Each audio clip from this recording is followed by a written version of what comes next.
North Korea unveils submarine-launched ballistic missile and military parade.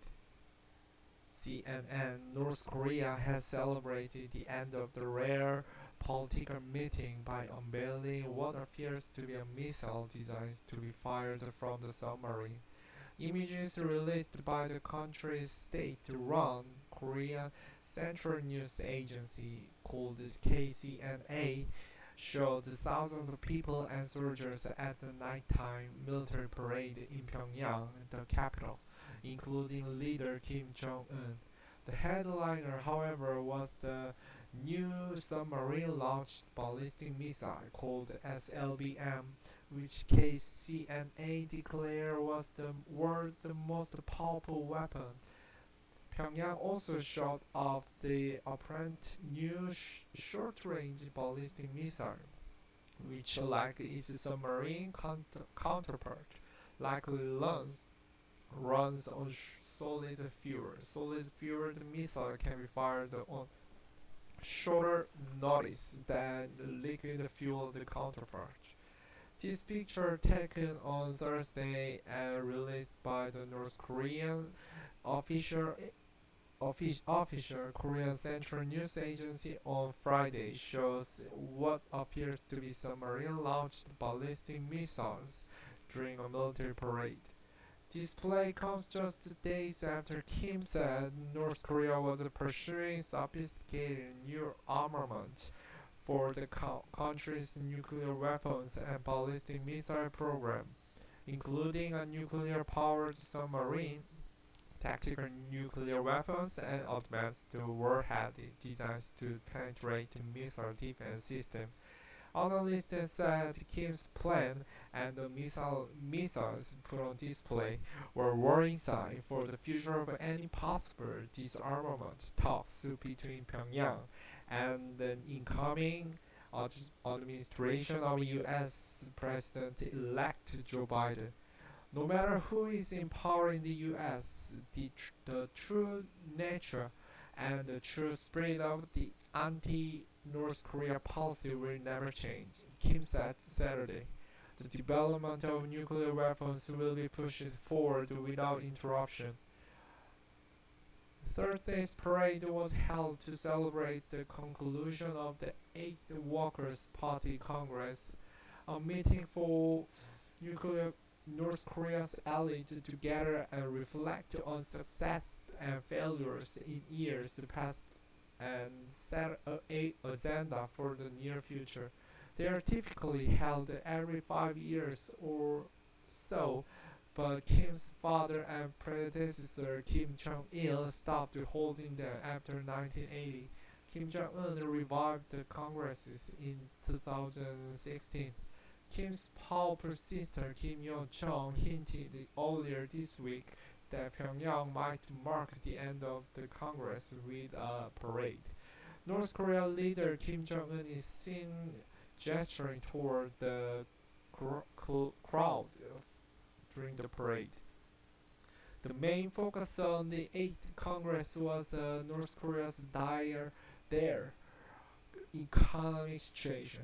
The COVID-19 pandemic, sanctions, and natural disaster have all upended Kim's long-stated goals of improving the living standards of all North Koreans.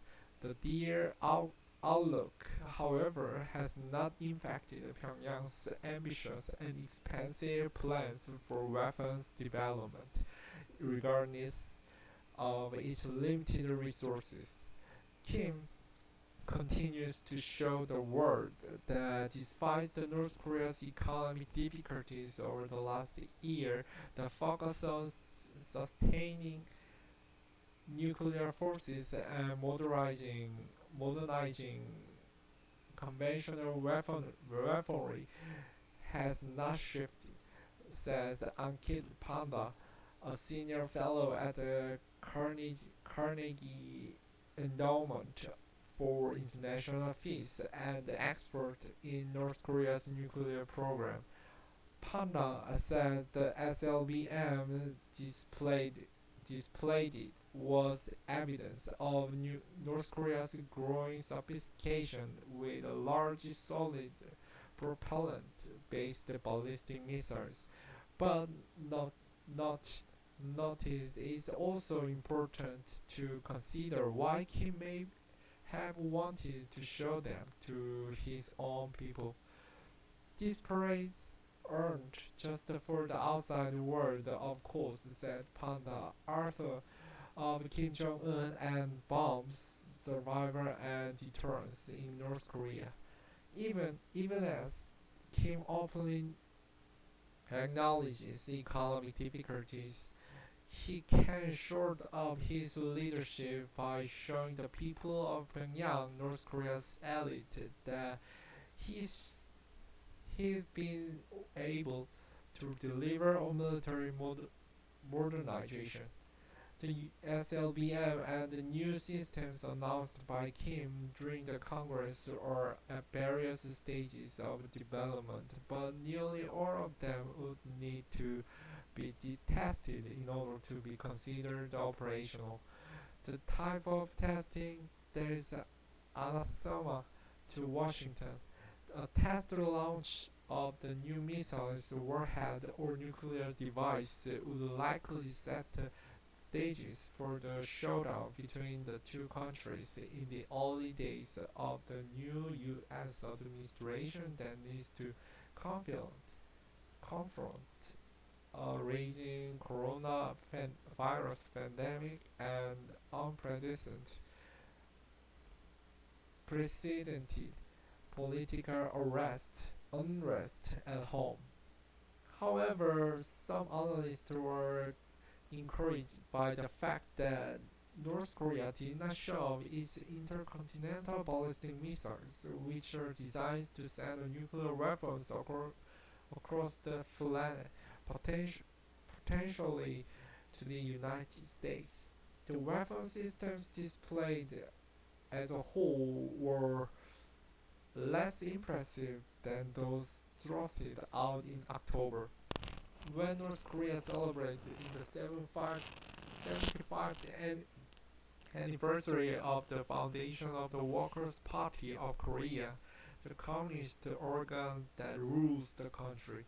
The parade to end the occasion included Gagantan ICBM so big it needed to be put on an 11X trucks. Experts believe the massive design means it likely could be armed with multiple warheads. One of the most puzzling sights at the parade Thursday, however, was the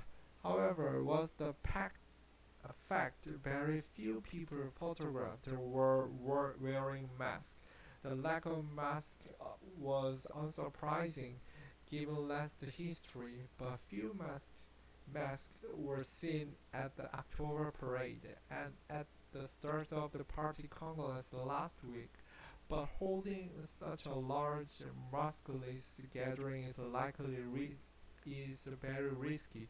Kim's regime has gone to great lengths to educate its people on the danger of the coronavirus and to stop its spread, likely because it knows its dilapidated healthcare infrastructure would be overwhelmed by a major outbreak of COVID-19. North Korea claims to not have recorded a single case of COVID-19, so holding a major event without masks may be a way to reinforce the narrative. narrative. But almost no one believes the country has been spared from the pandemic that has infected more than 93 million people and killed nearly 2 million. CNN's Jack Guan contributed to this report.